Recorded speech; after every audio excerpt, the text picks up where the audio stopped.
Now I'm going to talk about the Queen, the Pope, and ISKCON gurus.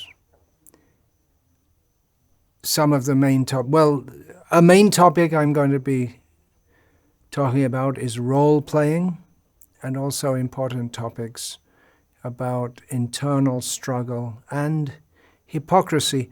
Now we may ask, well, what do the Queen, the Pope, and ISKCON gurus have in common apart from being human beings, physically? There could be many answers. I'm sure there could be many disparaging answers.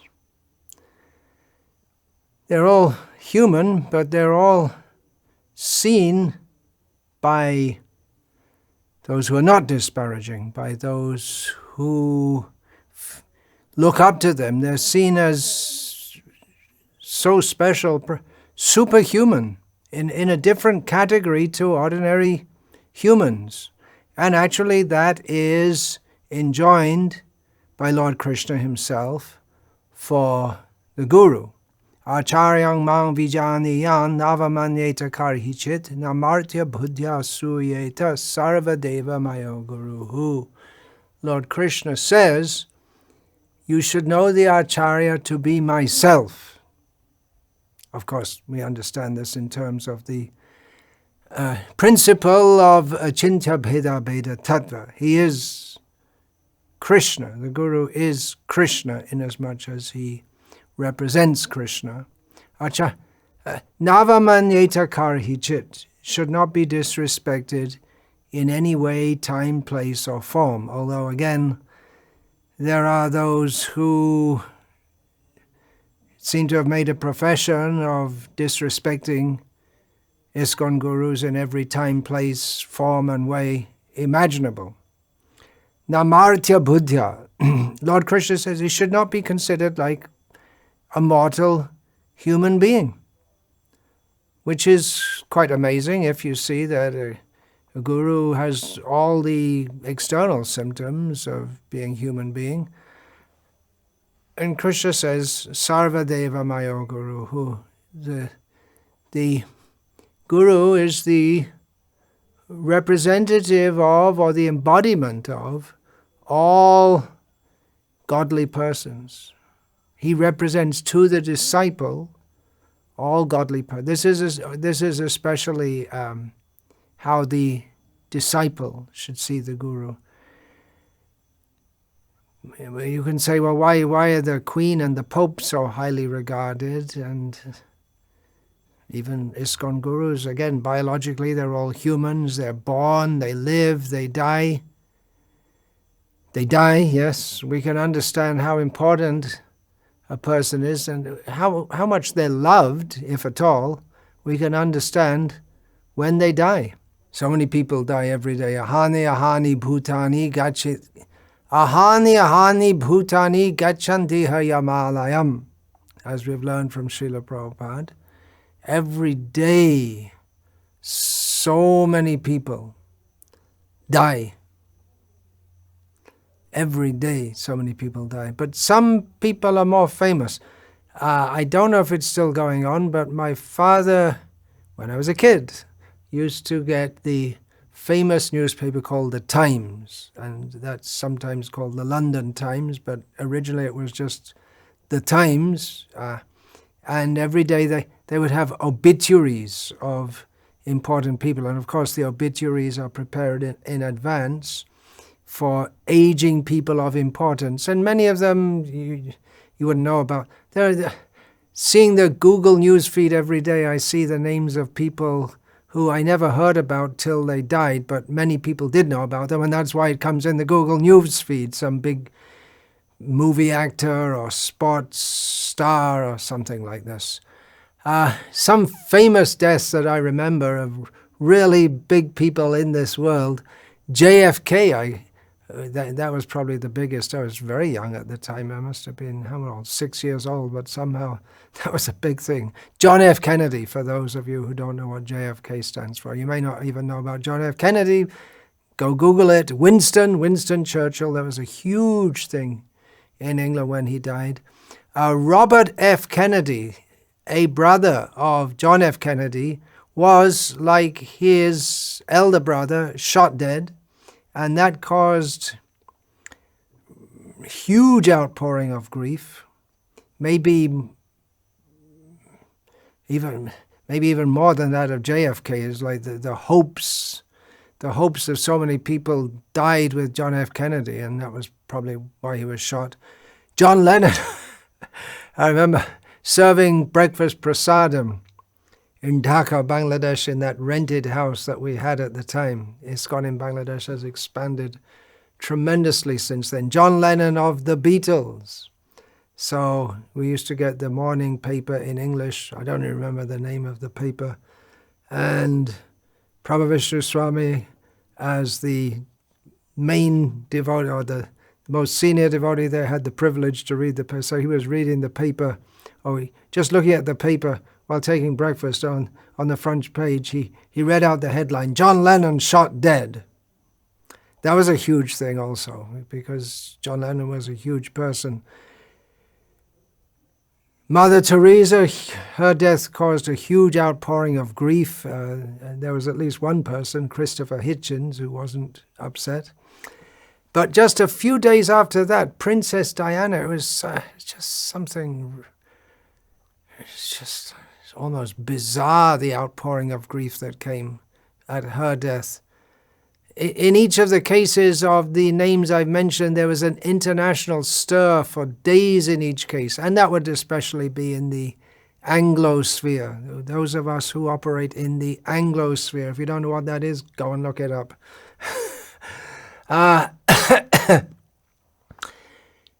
We tend to think of the people we consider very important as being internationally very important, but I doubt very much if the average person in the People's Republic of China, for instance, had the slightest bit of interest in Diana living or dying.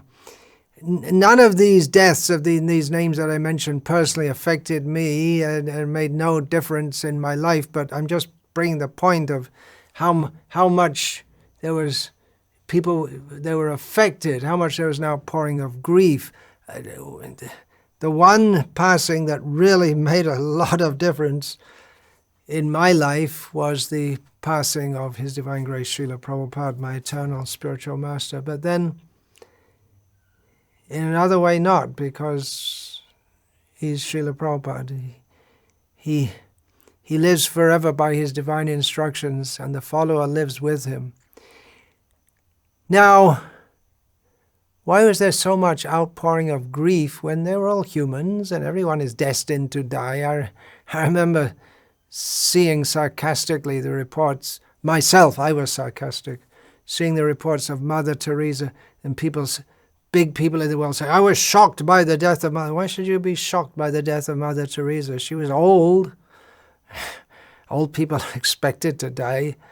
But why? Anyway, the point, why is there so much outpouring of grief when everyone has to die?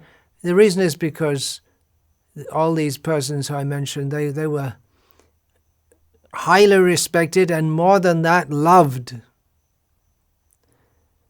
The Queen will die soon. When I say the Queen, I generally refer to the Queen of England. I mean, there are queens where Denmark, Norway, Netherlands, Sweden, different places, but when we say generally when we say the Queen, just like when we say among our ISKCON devotees or among Gauryas and maybe Vallabh Sampradaya Vaishnavas also, when we say the second canto, we're referring to the Bhagavatam. It doesn't need to be said. So the Queen of England, she'll die soon. She's old. She can't be expected to live very long. And there'll be a huge outpouring of grief. Why is she so loved? Why do people who we never personally knew or we couldn't even get close to, even if we tried to, why do people feel so much for them? One reason is, well, we could say their personal qualities. The Queen has worked hard all her life. she's played her role very well. She's done nothing concrete for anyone. She doesn't have the power. It's part of her role not to do anything concrete for anyone. She can't intervene on anyone's behalf. She can hardly even express an opinion. That's part of being her role, so that she appears neutral all the time. Concrete, yeah, she must have done for her children and family members. One reason she's loved, I guess, is because she had all possibility to become proud and overbearing and snotty, but she didn't, and she gives herself to others. She's worked very hard. She even came to open our ISKCON Avanti school. She opened that. It's a small thing, but it's symbolic also because it represents something from the minority community. But she worked very hard all her life. And that's similar with the Pope. The Pope is respected for the role he plays, but it's also very much appreciated if he works hard. John Paul II, one reason is very much appreciated because he took the trouble to go to so many places all over the world. And ISKCON gurus, they also, sometimes they're criticized. Oh, they're traveling here and there, but it's not so. It might seem like fun for those who don't travel much. Of course, none of us are traveling much these days, the last couple of years, but it might seem like a thrill for those who don't do it much, but it can be a strain, and whatever thrill might be there doesn't last very long. It's a duty that gurus travel here and there. As Srila Prabhupada said, I'm traveling just to see that what is it he said, that my disciples don't fall down. And he gave the example of keeping the wheels turning. In the railways, everyone is responsible to keep the wheels turning.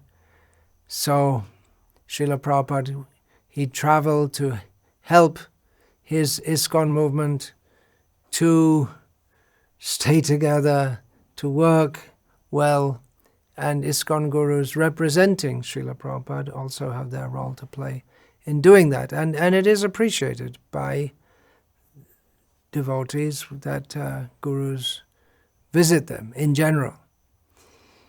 Talking about role now, this is a very important part about what I'm talking about. The Queen, the Pope, and gurus. Of course, our real subject, we as aspiring devotees of Krishna, although we may offer all respect to the Queen and the Pope, but our real interest is in the spiritual gurus of ISKCON, those of us who are ISKCON members. So why am I talking about the Queen and the Pope also? Well, there are important parallels in the roles that they play, and we can understand by giving these as analogies. It may help us to understand. There is a lot of criticism of ISKCON gurus, and it may not be without foundation, without a basis, but there are some things which it would be good if devotees tried to understand also. Talking about, let's get back to the Queen. What is her role in a nutshell? It's to symbolize Britain, or particularly to symbolize all that British people and others. She's also the Queen of Australia, New Zealand, and some other places. But particularly she's identified with Britain, and maybe even more so England and Northern Ireland. And those Brits who like to feel good about being British, who don't feel that the national anthem should be changed, as some wise Alex suggested at one point. It should be changed to "Yesterday all my troubles seem so far away, now it seems that they are here to stay. I believe in yesterday." That was proposed to be the national anthem, change the national anthem to that. That was in the pre-Thatcher days. That's going back a long way.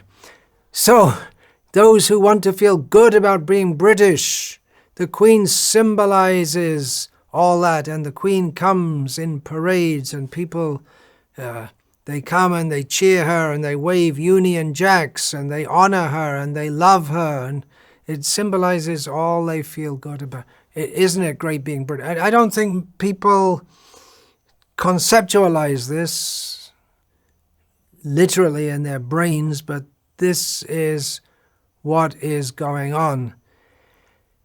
The Queen has played her role pretty much impeccably since before I was born. I was born almost 65 years ago, and that means she's been the Queen for almost 70 years. She was crowned with all regalia, as is expected for a queen or a king of Britain anyway. I don't know what the Queen of the Denmark, how much regalia they have, but all regalia, all ritual. Again, it's symbolic. It upholds the conception of Britain and all it means and what it's supposed to stand for. So again, ISKCON gurus, there is fanfare, there is some ritual, foot washing, a lot of outpouring, or a lot of happiness shown when they come. And it is, according to the guru themselves also, it's not that the guru is just some kind of robot who symbolizes something, but their personality is also very important. But what they symbolize, generally devotees who are content with their guru and their relationship with their guru, they are also, in many cases, they're quite content with ISKCON, or they don't want to see the warts or the lesions. And those who want to disparage ISKCON, disparaging ISKCON and disparaging the gurus often goes together. And those who want to bash ISKCON often want to bash the gurus. And just like with the Pope, the Queen, and ISKCON gurus, most people who take an interest in them do so with enthusiasm, respect, and love. And there are a small number who are very critical. And those who are critical are usually critical of the personality. They'll always try to find faults with the personality of the Queen, and they'll say, just look at this royal family. They're just the same as any dysfunctional family anywhere. So they like to find faults. They like to find faults with the personality of the Pope, which, just like people try to look at the endearing points of the character of the Pope, and that is mixed in their concept, in their minds, with the good things about the Church. And those who are against the Church will be against the Pope, and they'll try to find faults in both. And again, when we say the Church, there are so many churches, but generally when we say the Church, we mean the Roman Catholic Church, because it is by far the biggest denomination of any in the world. And to take the analogy a little further, if we say like ISKCON, yeah, there are terrible problems in ISKCON, terrible problems in the Catholic Church. But at the same time, they do have a lot to offer. And what they have to offer is worth upholding. It's worth upholding, and not just to drag everything down. Of course, we who are followers of Srila Prabhupada, we may not have such a charitable view of the church, but it has acted, for all its very warped history, the Roman Catholic Church and other Christian denominations have upheld a sense of the existence of God within the world for centuries. At least that much should be recognized. It's not a small thing. I realized that after spending some time in Thailand, where there's no concept of God. So, Christianity has done great good in the world, and the same with ISKCON. It has serious problems. They shouldn't be just brushed aside or pretend that they're not there. But at the same time, it is doing tremendous good in the world. Now, getting back to the point, the Queen is loved, getting back to the thread, and then why is the Pope loved? He represents an institution, but he is different, obviously, and it's the analogies, they're not absolutely watertight, but he is different to the Queen in as much as he heads an institution which is meant for love. There's something which the popes, I've been reading some of the things they say, they do emphasize very much that after all, Christianity and Jesus is about love. Now, the Queen officially is the head of the Church of England, but she doesn't have, actually she could do, but it's understood that she's not supposed to. She's a constitutional monarch. And she herself is a very deep believer in the person of Jesus. The Queen is the head of the church, but not in the same way as the Pope is the head of the church. Who is the Pope? The personality of the Pope has tremendous influence on the direction and the whole persona of the church during his reign, and depending on what he does during his reign, it can have a tremendous influence even for the whole future of the church. The Pope was selected.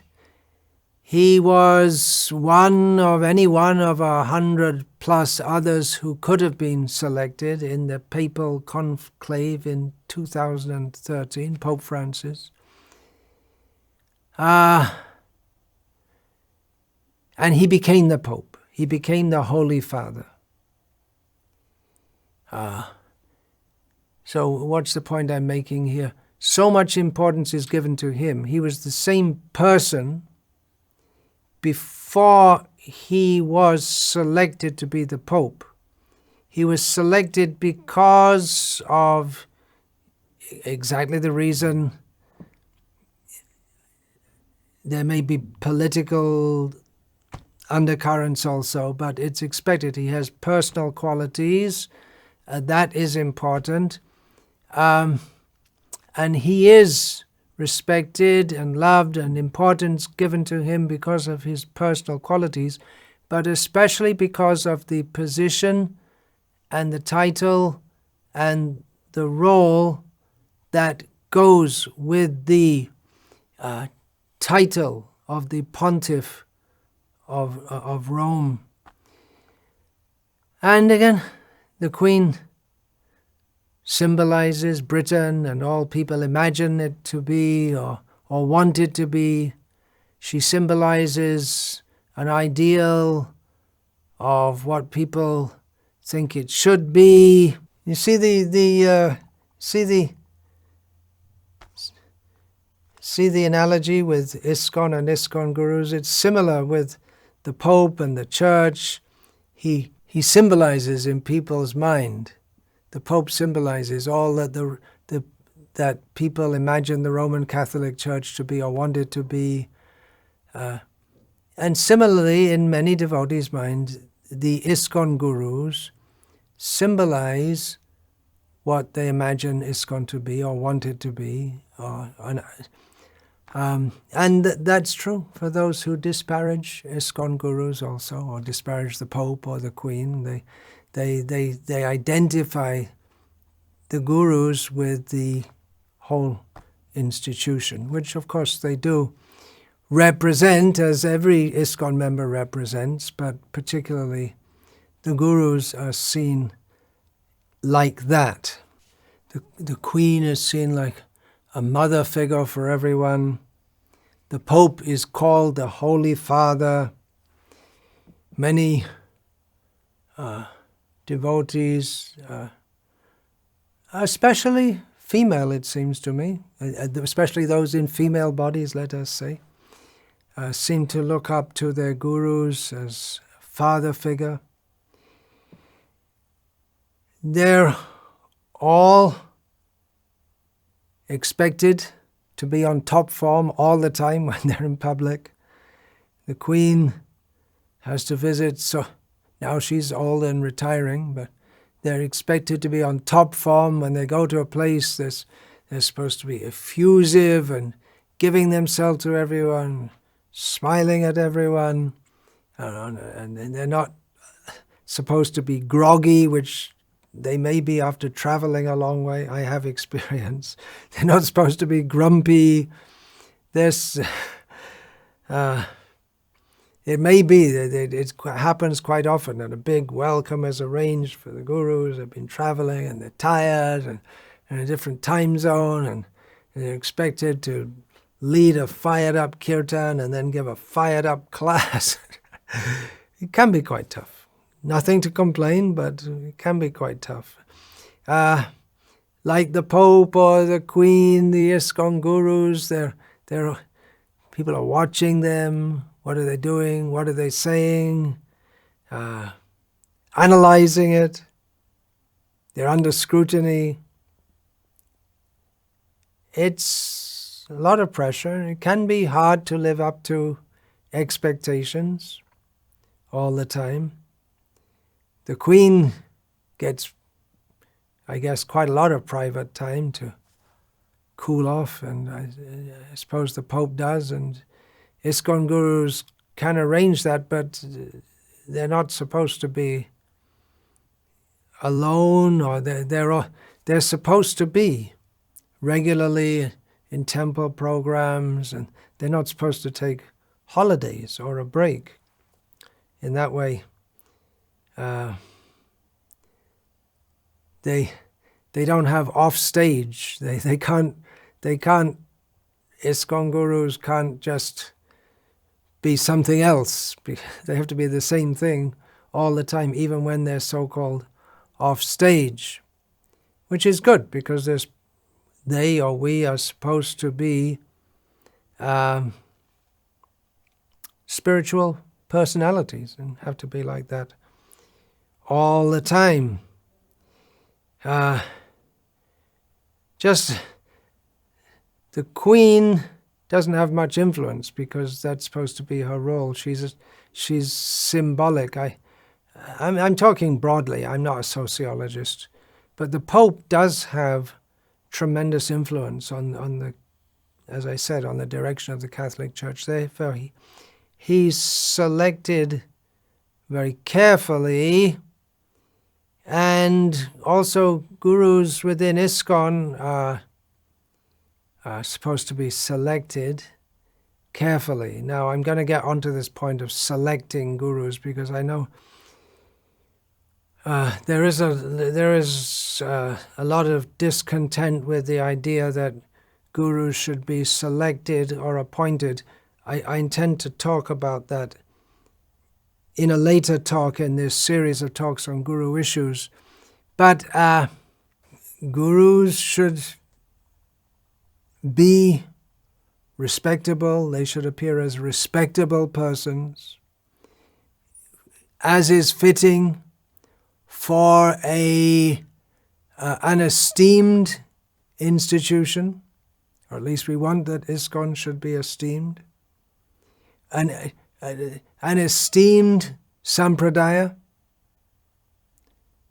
The gurus represent all the previous acharyas, so they have to act in a respectable manner, as is befitting a respected post.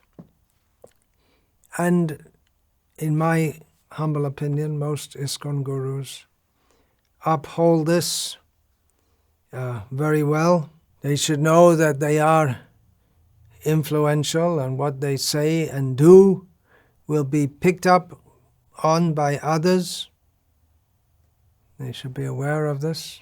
They do have a role to play. And although they are individuals, it's like the Queen or the Pope, the ISKCON gurus, they have to uphold that role. In some ways, they're locked into it. And Srila Prabhupada also, I mean, it's not a... he did play, he took the role of a guru and he played that role. There are certain things you do and the way you behave and the way you interact with others that fits the role of a guru, just like the role of a disciple, or the role of a father, or the role of a mother, or the role of a teacher, or the role of a policeman, or the Pope, or the Queen. There's certain standards of behavior which are expected to go with that role. So gurus, they're in that role. And many people adulate them. Many people denigrate them for all they and ISKCON are expected or hope to be. There's more adulation, and some people don't like that either. Some of these gurus themselves don't like it. There is a lot of fanfare. It might be less if there were more gurus in our movement, or maybe if there were more grihasta gurus. Some of the ISKCON gurus, they have tried to downplay their role and not have so much fanfare and be more like a friend to their disciples. And others really push up the fanfare and make a big thing of it. Different ways of executing the role of guruhood. And it's not that one is right and one is wrong.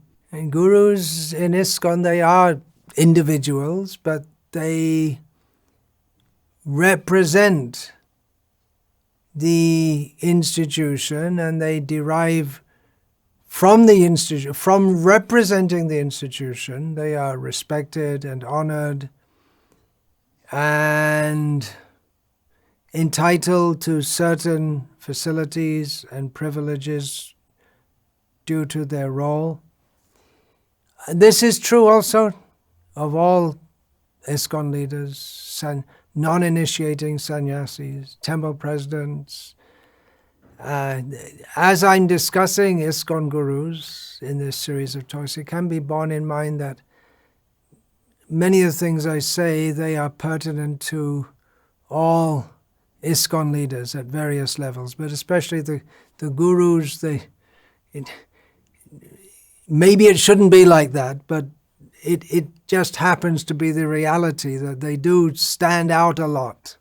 Those who are formally initiating, they do stand out a lot due to the descriptions in Shastra, no doubt, of the worshipableness of gurus. Of course, all Vaishnavas are supposed to be worshipable, but for whatever reason, the gurus in ISKCON, and what I'm saying is also true of gurus of other institutions, but I'm a member of ISKCON and I'm speaking primarily to members of ISKCON. So the ISKCON gurus, they do play a role. They also have personal qualities, and they're not considered suitable for the post unless they have personal endearing qualities. It's true of the Queen and the Pope also. There is a king in one country in Asia. I won't say the name because if I do, I could be banned from traveling to that country. Or there is one king who's largely despised by his citizens because he doesn't, even he has the role of the king, but he doesn't, or he has the facilities and the privileges, including tremendous wealth, but he doesn't live up to the ideal. He's not seen as a caring father figure for the citizens. He's seen as something of a playboy, and he's just exploiting his role, and he's not liked at all, although his father was revered because his father was, he did play the role very well. But the present king doesn't, and he's brought the whole institution of monarchy in that country into disrepute, so much so that many people want to end the monarchy, which would not be heard of in the reign of his father. Same kind of thing happened in the Roman Catholic Church some centuries ago, that what was going on, the institution had become highly corrupted. Popes and others were highly corrupted, and that was a major factor in the branching away from the Catholic Church by the Protestant churches.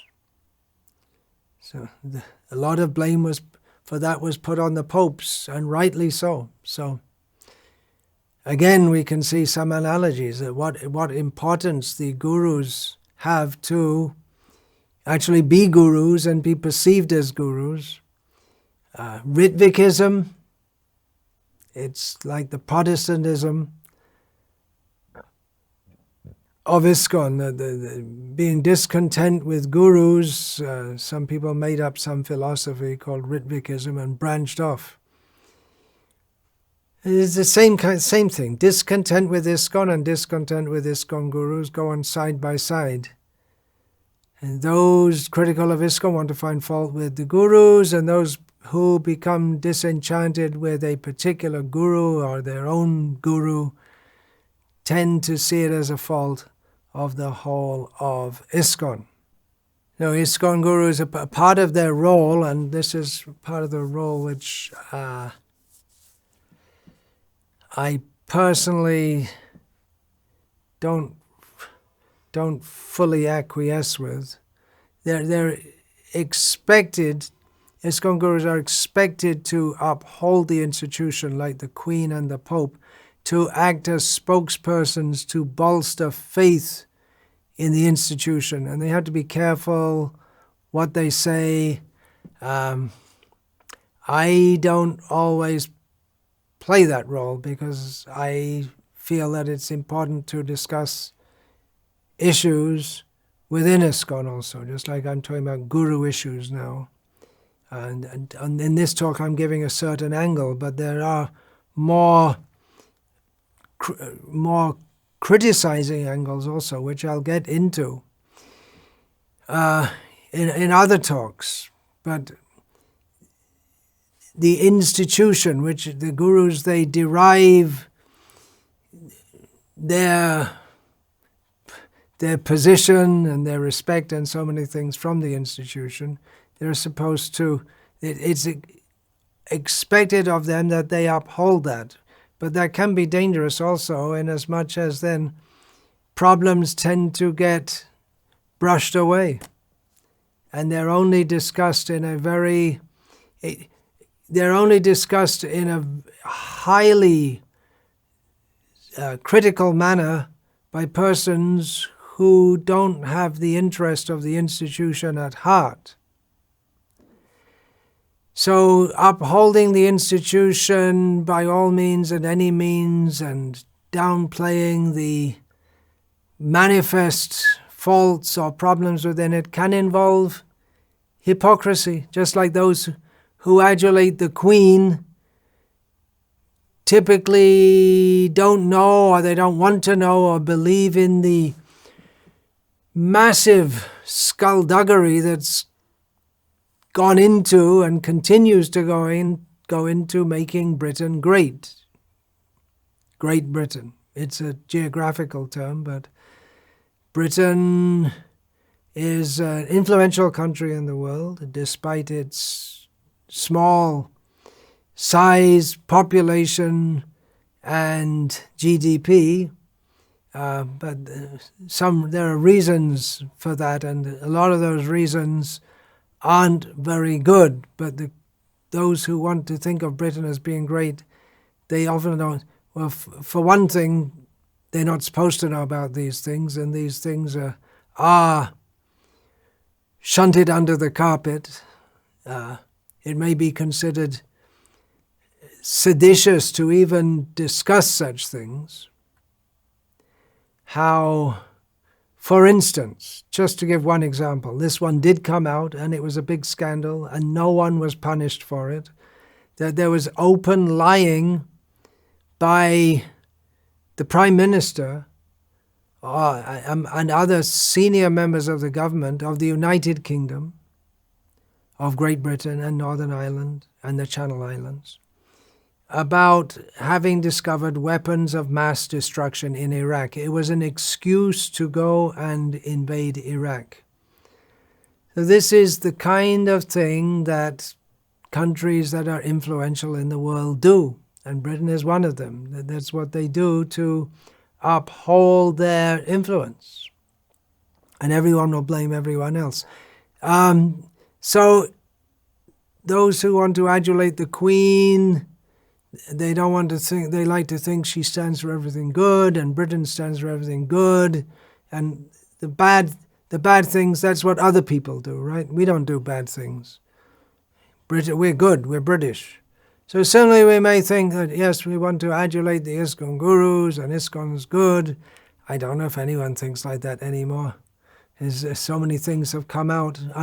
Maybe it's unfortunate that so many things came out because it's hard to put everything together again, what ISKCON really stands for.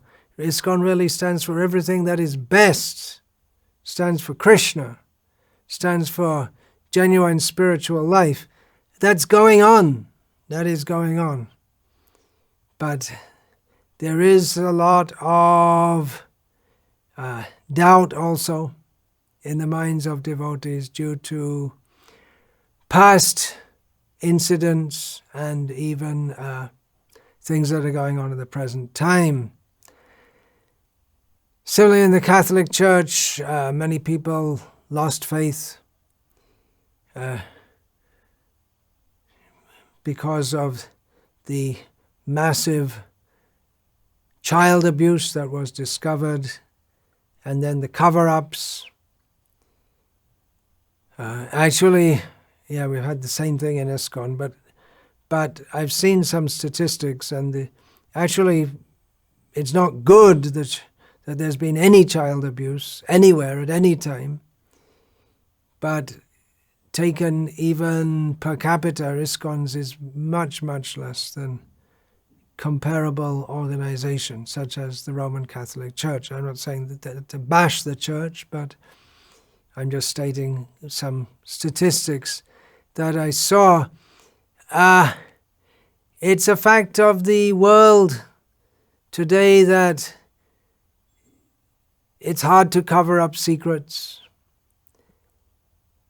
And in a large idealistic organization, inevitably there will be lapses, there will be fall downs from the standard, there will be corruption, there should be ongoing efforts to curb all of these.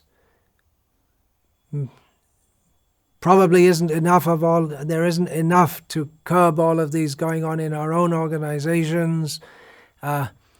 If people were to know about all the scandals in the Roman Catholic Church, there have been other huge financial scandals,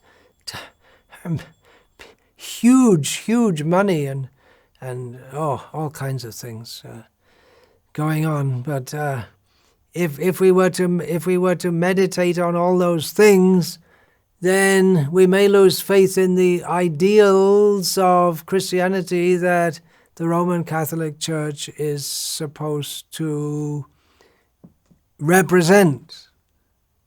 So in the same way, if we fixate our mind on all the worst things in ISKCON, then we may lose faith in the tremendous, the love of God, which is what it is offering.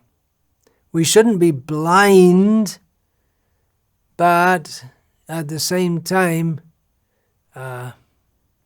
we shouldn't be just obsessed with all the bad things going on.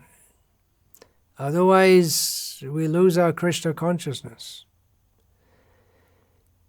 So yeah, that's part of the role of gurus, is they're supposed to uphold people's faith in the institution, for better or worse. And I would say, on the whole, despite everything, the ideals that Srila Prabhupada gave to ISKCON are so precious that we should really try to hold this institution together. Although there are some things, there comes a point in some issues where people say, well, I can't remain any longer.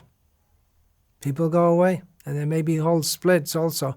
My personal experience is of openly speaking of issues. It does cause myself to be disfavored by many others who could be considered dignitaries in ISKCON. To a certain extent, my talking about these things is tolerated. It's not liked. I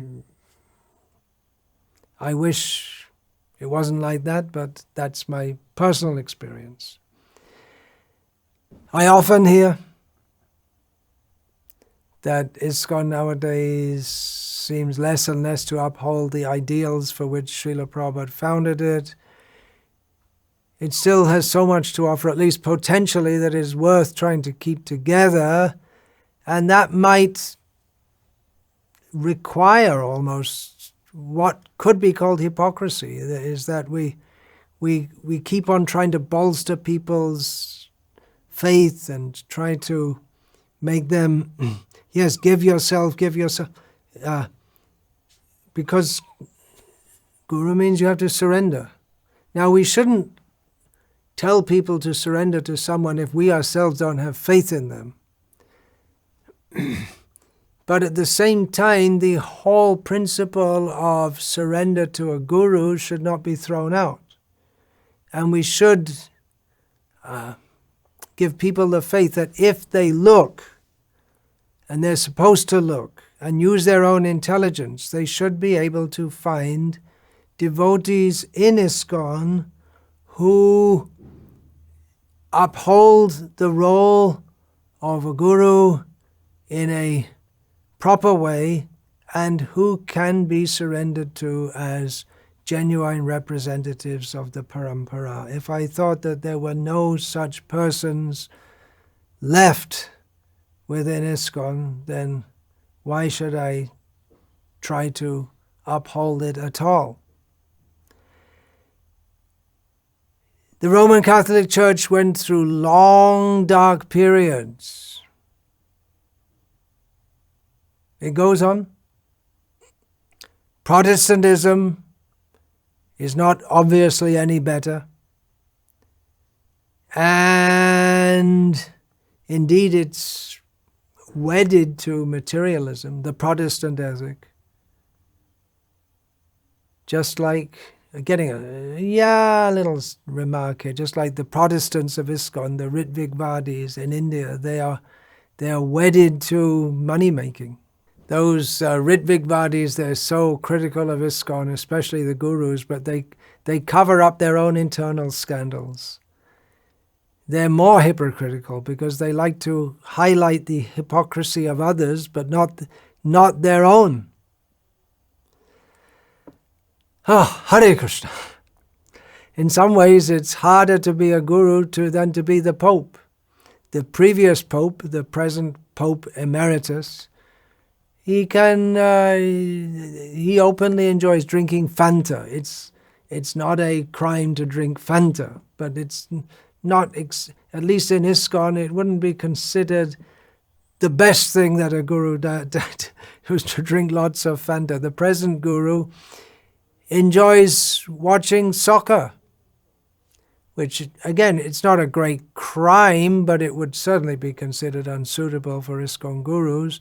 And of course, the Pope and the Queen eats meat and drinks wine, as did John F. Kennedy and Mother Teresa and Princess Diana and so many other of these loved figureheads who I've mentioned.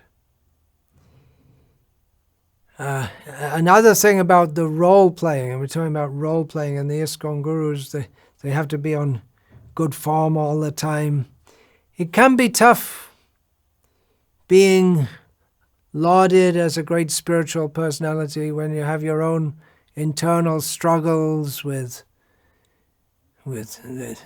lust, pride, envy. I was just seeing a talk by my esteemed godbrother, Purijan Prabhu, he gave a talk on the role of guru in ISKCON and recounted many of his own experiences with Srila Prabhupada. So he mentioned one point, he was talking about how one guru may envy another and may say, oh, I wanted that person would become my disciple, but he became someone else's disciple, and feeling upset. So a guru may experience, it may be in the role of a highly spiritual person, but there may be within the heart some contamination, some doubts which one is still struggling with. The present Pope would probably admit to having internal struggles himself. The popes, they also, just like Catholics, are supposed to go to confession, to confess their sins. So the Pope also does confession. And then what the priest does, it's quite amazing actually, that the priest, I remember because I was raised as a Catholic, I used to have to, the idea is you go to confession in the church on Saturday evening, on Sunday morning you go to church, having been freed from all your sins from the previous week. And then the priest, who's also called Father, Father John or Father Bernard, whatever his name may be, he absolves you from your sins. He's supposed to absolve you from your sins. And the Guru does that. It's quite amazing. On behalf of God, he can say, I absolve you of your sins. But he himself he goes to confession himself. Is it hypocrisy? You look good on the outside, but you're struggling inside. It could be seen like that if you want to be hypercritical, but it is also part of the whole ongoing process of spiritual life. The Ritvigvadis, like the Radha Kund Babas, they teach that or they think that only super Mahabhagavats can be a guru, and the Ritvigvadis think that the last super Mahabhagavat ever in existence, it's something like the last prophet in Islam, that Srila Prabhupada was the last one, but that's not what Srila Prabhupada taught, and that's not what the tradition is. I plan to speak on that more in future.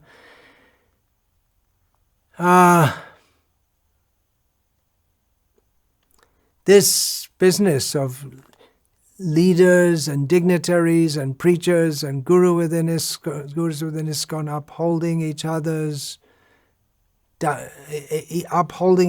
roles, downplaying their failings if they're asked, not to make a big thing of this.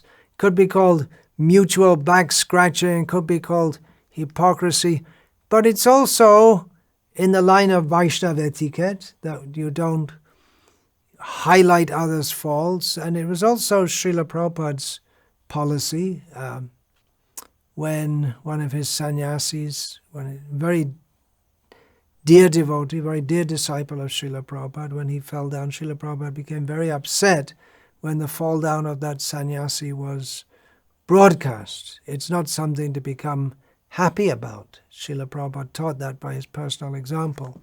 So, what do we get from all of this? Don't be blind, don't be naive, don't be a committed fault finder. So, there are a few thoughts on the role a guru plays. Those who are going to accept the role of a guru, Srila Prabhupada wanted all of his disciples to take up that role.